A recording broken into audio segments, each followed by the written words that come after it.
नमस्कार, मी आशिष जाधव. जय महाराष्ट्र न्यूजच्या विशेष मुलाखतीत तुमचं स्वागत.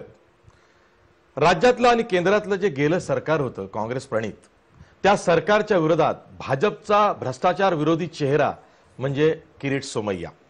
किरीट सोमय्या यांनी कागदपत्र मिळवून ईडी असेल, एसीबी असेल, वेळप्रसंगी हायकोर्ट असेल, प्रत्येक ठिकाणी दाद मागून जनमानसामध्ये काँग्रेस विरोधी भ्रष्टाचाराला काँग्रेस साथ देते आहे असं जनमत लोकांमध्ये तयार केलं. त्याचा मोठा फायदा 2014च्या निवडणुकीत भाजपला झाला, स्वतः नरेंद्र मोदींना झाला. आणि त्या लाट जी तयार झाली तेव्हा त्या लाटेचं एक असं स्वरूप झालं की काँग्रेसचं सरकार हे भ्रष्टाचार मुक्त सरकार नाही तर ते भ्रष्टाचार युक्त सरकार आहे. इतका कमालीचा भ्रष्टाचार काँग्रेसच्या सरकारमध्ये होतोय असं जनमानसाला वाटू लागलं. आणि तेव्हा काँग्रेसचा दारुण पराभव देशभरात, नंतर विधानसभा निवडणुकीत राज्यातही झाला.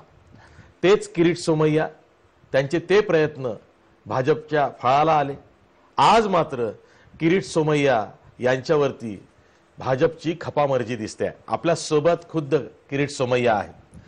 किरीट सोमय्या, हाच प्रश्न अनेकांच्या मनात आहे की किरीट सोमय्या हा भाजपचा भ्रष्टाचार विरोधी चेहरा आहे.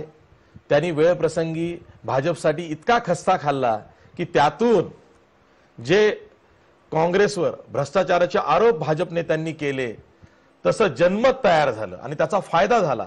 पण आज किरीट सोमय्या खुद अडचणीत आहेत.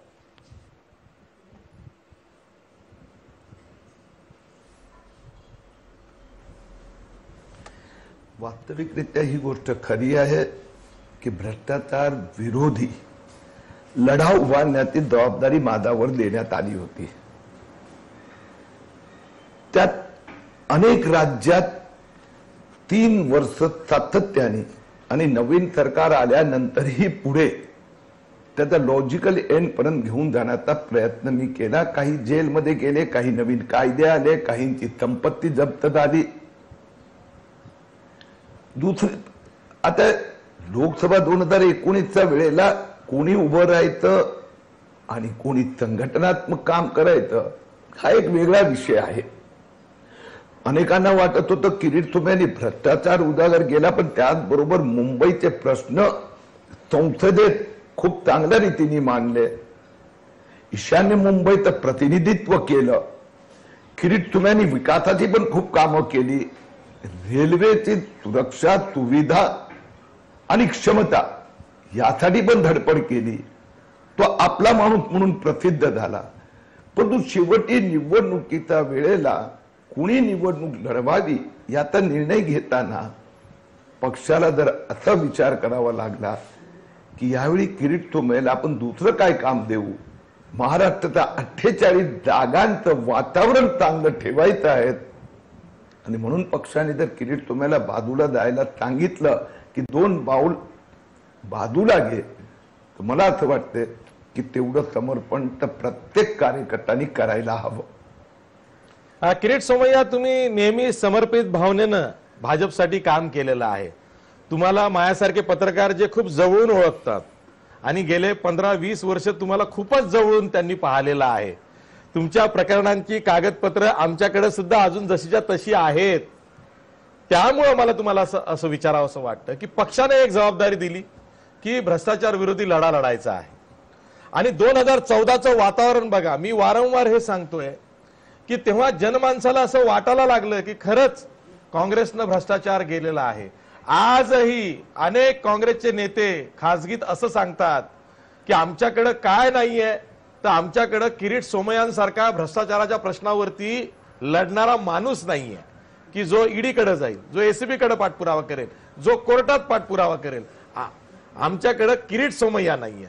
इतकं स्वतःचं व्यक्तिमत्व पक्षामध्ये तयार केल्यानंतर आणि जी मुंबईमधल्या ज्या 6 जागा आहेत त्यातली सर्वात सुरक्षित जागा असताना आज किरीट सोमय्यांना बाजूला केलं गेलं. ईशान्य मुंबईची जागा ही आता असुरक्षित झाली आहे भाजपसाठी असं म्हटलं तर वावगं ठरणार नाही.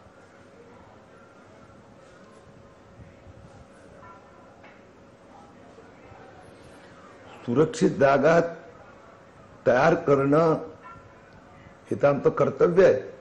कारण की आधी पक्ष व्यक्तीला मोठा करत असतो आणि व्यक्ती मोठा झाल्यानंतर त्यांनी पक्षाला मोठं करण्याच्या दिशेने धडपड केली पाहिजे. तर त्या दृष्टीने मी ईशान्य मुंबईला भाजपचा गड बनवला ही हकीकत आहे.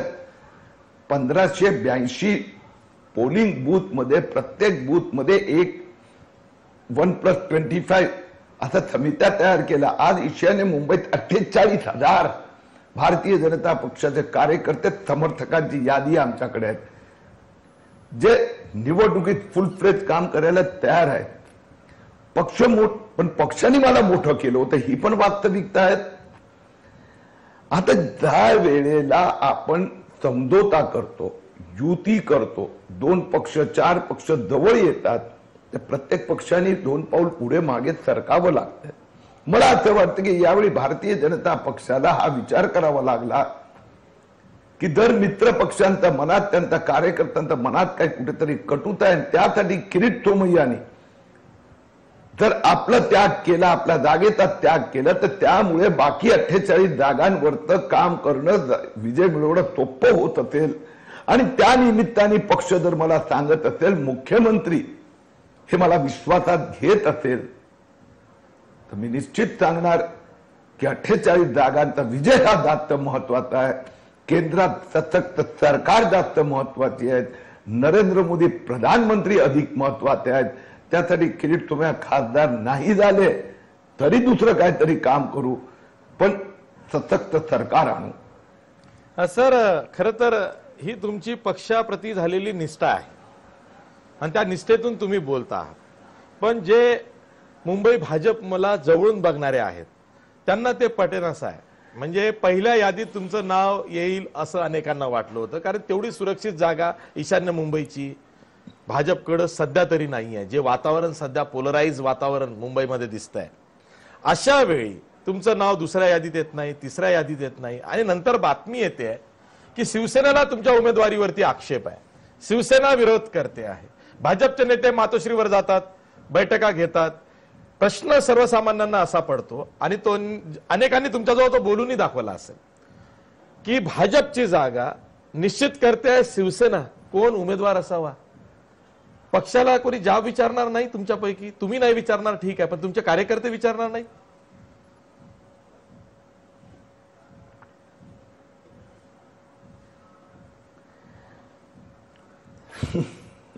तुम्ही पत्रकाराच्या मनातली बात पण बोलतायत, सामान्य जनतेच्या मनातलंही सांगतायत, आणि भारतीय जनता पक्षाच्या कार्यकर्त्यांच्या भावनाही व्यक्त करत आहात.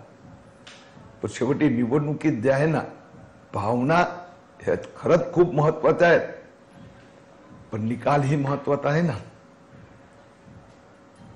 जर मित्र पक्षाला इतकं वाईट वाटत असेल आणि त्यावेळेला जर पार्टीच्या केंद्रीय नेतृत्वाला असं वाटलं असेल, आणि त्यामुळे मुख्यमंत्र्यांनी स्पष्ट सांगितलं की महाराष्ट्रातून एकच नाव गेले किरीट सोमय्याचं. मी केंद्राच्या अनेक नेत्यांशी बोललो होतो आणि सगळे केंद्रीय नेते म्हणत होते किरीट सोमय्या बेस्ट पार्लमेंटरीयन आहे. त्यावेळी माझ्या पक्षाचा टॉप अनेक लीडर्स म्हणतात, मुख्यमंत्री म्हणतात, महाराष्ट्र म्हणते, पूर्ण मुंबई ईशान्य मुंबईचा मतदार म्हणतो. तर मला असं वाटतं की 5 वर्षात खरंच मी काहीतरी चांगलं काम केलं म्हणून या सगळ्यांना वाटतेत. पण काहींना समजा वाटत नसेल आणि त्याची दखल जर भारतीय जनता पक्षाच्या केंद्रीय नेतृत्वाला घ्यावी लागली असेल की महाराष्ट्राचा 48 जागा अधिकाधिक जागा जिंकणं, त्यासाठी चांगलं वातावरण, तर दुःख होणार पण वाईट नाही वाटणार. किरीटजी, मला थोडासा वेगळा प्रश्न विचारायचा आहे. हे बघा, आता मनोज कोटक ते तुमचेच लेफ्टनंट आहेत, तुम्हीच त्यांना तयार केलेलं आहे, ते उमेदवार आहे, त्यांच्या पाठीमागे तुम्ही अगदी मोठ्या भावासारखे उभे राहणार आहात, ती जागा निवडून आणण्याचे पूर्ण प्रयत्न करणार आहात, नो डाऊट अबाउट इट. म्हणजे किरीट सोमय्यांचा दुश्मनी हे मान्य करणार नाही की किरीट सोमय्या भाजप विरोधी काही काम करेल, याची ग्वाही मी पण देतो. पण तरी सुद्धा ईशान्य मुंबईचा निर्णय हा मुंबईतल्या 6 जागांपैकी ज्या जागा भाजपकडे आहे त्यामध्ये सर्वात शेवटी ठेवला जातो. त्याविषयी इतकं गुपित राखलं जातं की संभ्रम तयार होतो. मध्येच प्रवीण छेडा हे काँग्रेसमधून भाजपमध्ये येतात. प्रवीण छेडांचं नाव येतं, पण ज्यांना भाजप माहिती आहे ते मनोज कोटक यांचं नाव घेतात. त्यानंतर त्या दोघांची नावं मागे पडतात. प्रकाश मेहतांचं नाव येतं, किरीट सोमय्यांचं नाव येत नाही. म्हणजे पत्रकारांना बातमी आधी कळते, पण ती किरीट सोमय्यांना उशिरा कशी कळते?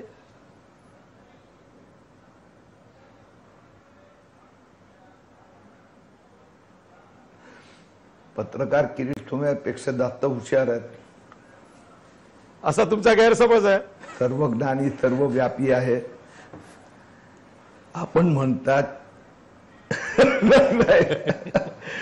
असं आहे की एकाच वेळेला 2 गोष्टी चालत होत्या.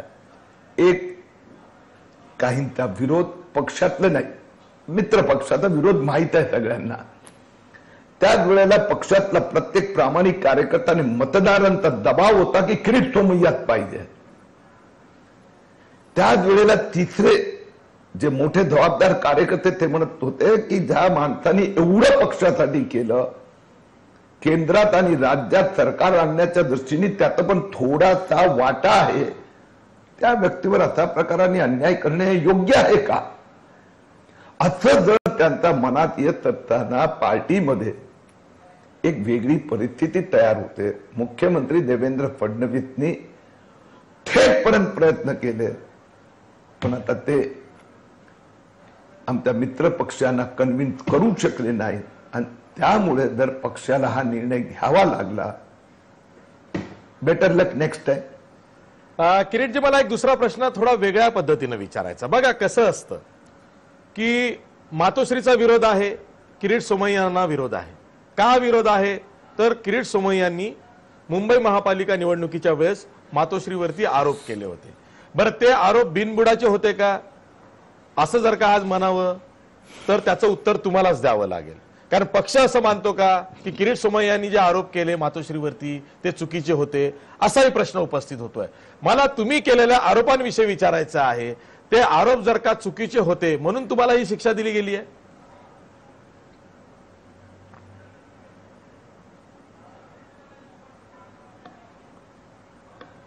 मी असं म्हणणार की त्यावेळी ती परिस्थिती होती, एकमेकांवर आरोप होत होते, प्रधानमंत्रींवर आरोप होत होते. त्यानंतर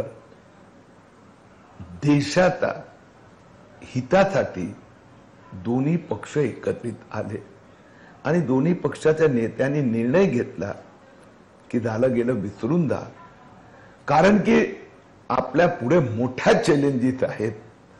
जे एकमेकांचा उणीवा समोर आल्या असेल ते सुधारून घेऊया, इम्प्रूव्हमेंट आणूया आणि पुढे एकत्रित जाऊया. तो जो पार्टीचा निर्णय असतो तो जास्त महत्वाचा असतो. काही वेळी राजकारणात काय करावं लागते की जर एका पक्षाचं बहुमत येत नसेल तर एकापेक्षा अनेक पक्ष म्हणजे अधिक पक्ष एकत्रित येतात, तर सगळ्यांच्या भूमिका सगळ्या विषयांवर सारखा नसतात. ती परिस्थिती आज भाजपा एनडीएची झालेली आहे. म्हणून एनडीएचे पक्ष जवळ येऊन त्यातनं जे अधिक योग्य आहे ते घेऊन पुढे जातात. आज सगळ्यात जास्त महत्वाचं आहे की एक प्रधानमंत्री पाहिजे, मजबूत प्रधानमंत्री पाहिजे, सक्षम सरकार पाहिजे. त्यासाठी जे काही असे प्रसंग झाले ते लक्षात ठेवून त्यात सुधारणा करून पुढे जाण्याचा संकल्प. किरीटजी, याला जोडून दुसरा प्रश्न असा आहे की कसं असतं ना, बघा तुम्ही आरोप केले, तुमच्याकडे कागदपत्र आहेत आणि मी माझ्या अनुभवावरनं सांगतो की किरीट सोमय्यांकडे जी कागदपत्र किंवा जी माहिती येते, you can't challenge him even in court, असं आम्ही म्हणायचो. इतका पत्रकारांचा सुद्धा तुमच्यावरती विश्वास होता, कारण तुम्ही जी प्रकरणं काढली ती नंतर सिद्ध झालीत. म्हणजे महाराष्ट्र सदन घोटाळा घ्या, सिंचन घोटाळ्यातली काही कागदपत्र घ्या, जी कोकणातल्या सिंचनाच्या घोटाळ्याची कागदपत्र आहेत, किंवा इतर अनेक आहेत. म्हणजे गहू घोटाळा आहे, किती किती घोटाळे म्हणून म्हणजे घोटाळेबाज किरीट सोमय्या म्हणजे घोटाळे काढणारे असं ते समीकरण झालं होतं. आता तो जो लढा आहे भ्रष्टाचार विरोधी, त्या लढ्याला सुद्धा तुमच्या केवळ उमेदवारी नाकारण्यामुळं आणि ज्या कारणासाठी ती नाकारली गेली त्यामुळं खीळ बसते, हे लक्षात येत आहे तुमच्या?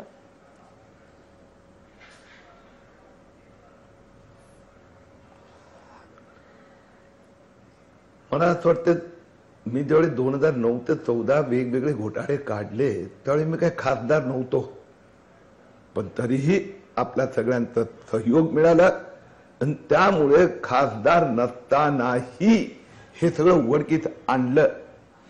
खासदार झाल्यामुळे त्याला अधिक धार आणि वजन येते ही वास्तविकता आहे आणि ते आलं ना. 20 वर्षाचा माझा संघर्ष होता, जे हे ज्याला आपण म्हणतो ना घोटाळेबाज बोगस चिटफंड कंपन्या, पोन्झी कंपनीचा विरोधातला कायदा लोकसभेने शेवटच्या दिवशी मंजूर केला, त्यात माझं खूप खूप मोठं योगदान आहे. तर खासदार म्हणून तुमची क्षमता वाढते ही वास्तविकता आहे, पण तरीही आज खासदार राहणार नाही उद्या, तरी किरीट सोमय्या अन्यायाचा विरुद्ध संघर्ष चालू ठेवणार. जो सामान्य माणूस आहे, जो गरीब आहे, त्याच्यासाठी झटत राहणार. तुम्हाला दत माहिती देतो की 1 वर्षापूर्वी मी ज्येष्ठ नागरिकांना कानाचं machine number 1 company of the world हे अगदी नाममात्र देण्याचा प्रकल्प सुरू केला. दर शनिवारी माझ्या इथे कॅम्प असतो. 13,000हून अधिक सिनियर सिटीजनना मशीन गेल्या 12 महिन्यात दिले. दर शनिवार ते उद्या पण माझ्याकडे कॅम्प आहेत. 150-200 ज्येष्ठ नागरिक संबंध मुंबईतून येणार, महाराष्ट्रातून येणार, 400 आले तर 400, त्या सगळ्यांना ही मशीन दिली जाते. कुणाचा तुटलेला हात, कुणाचा तुटलेला पाय, त्यांनाही मदत केली जाते. हे सगळं काम तसं चालू राहणार आहे, कारण की चांगल्या कामाला समाजाचा पाठिंबा आहे. तुम्ही ज्येष्ठ नागरिकांचा विषय काढलेला आहे. तुमच्या पक्षातल्या ज्येष्ठांची सुद्धा तिकीट कापल्या गेलेली आहेत. मग त्यामध्ये लालकृष्ण अडवाणी असतील, मुरली मनोहर जोशी असतील, आज लोकसभेच्या अध्यक्षा सुमित्रा महाजन यांनी नाराजी पत्र पक्षाकडे पाठवलेलं आहे. त्या पण म्हणतायत मी पण निवडणूक लढवणार नाही, कारण तुम्ही इंदोरच्या जागेविषयी कुठला निर्णयच घेत नाहीये. शेवटी मीच तुम्हाला सांगते की मलाच ही इंदोरची निवडणूक लढवायची नाहीये, आणि त्यामध्ये तुमचं नाव सुद्धा ऍड झालेलं आहे. पण असं समजायचं का की किरीट सोमय्या आता इतके ज्येष्ठ झालेले आहेत की केवळ त्यांना ज्येष्ठ आहेत म्हणून नाकारलं गेलंय, की मित्र पक्षाने आक्षेप घेतला म्हणून नाकारलं गेलंय? यामध्ये फायदा कोणाचा झाला? मला असं वाटतं फायदा जर का कोणाचा झाला असेल तर तो विरोधकांचा झालेला आहे. जे विरोधक किरीट सोमय्यांच्या नावाला घाबरत होते, त्यांच्यामुळे त्यांना अनेक वेळा अनेकांना तुरुंगाची हवा खावी लागली, त्यांचा फायदा झालाय.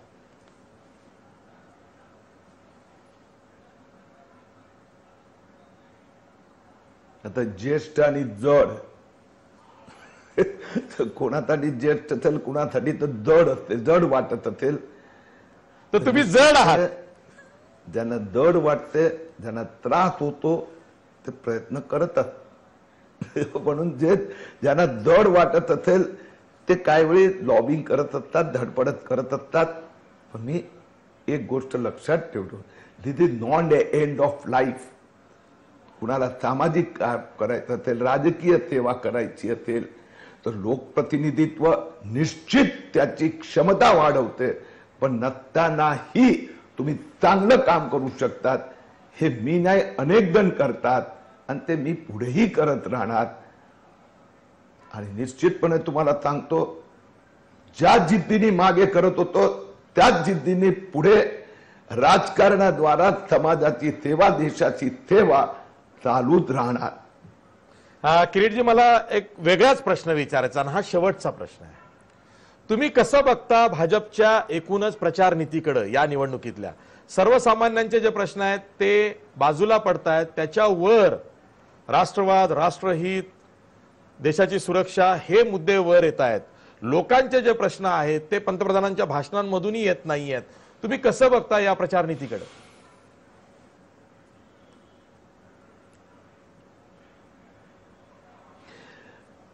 ज्यावेळी आपण प्रचार करतो त्यावेळी सगळे मुद्दे लक्षात ठेवावे लागतात. जर काँग्रेस आपला जाहीरनामाद्वारा राष्ट्रनीती, राष्ट्राची एकता, देशाची एकता, सुरक्षा, एक एक मुद्दा ती कॉम्प्रोमाइज करत असेल, कुठल्या तरी एका छोट्याशा सेक्शनला खुश करण्यासाठी त्या अतिरेकी कारवाया करणाऱ्या कायद्याची समझोता करण्याची भाषा करत असेल तर आम्हाला राष्ट्रवादाचा उल्लेख करावाच लागतो.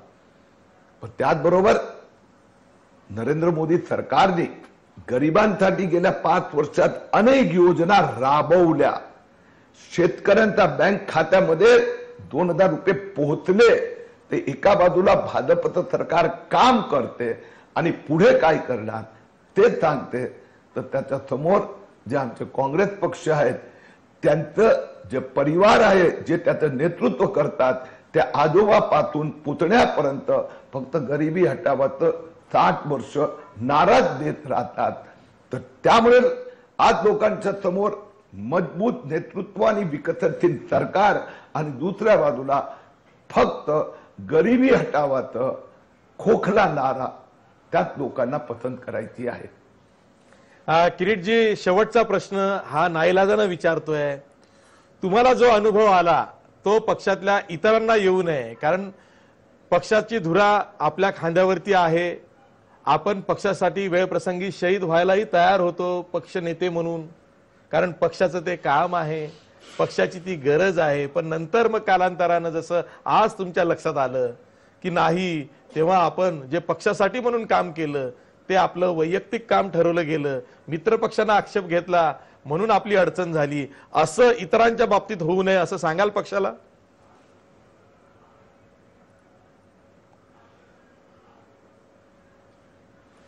हे पाहते प्रत्येक व्यक्तीचा वर आहे.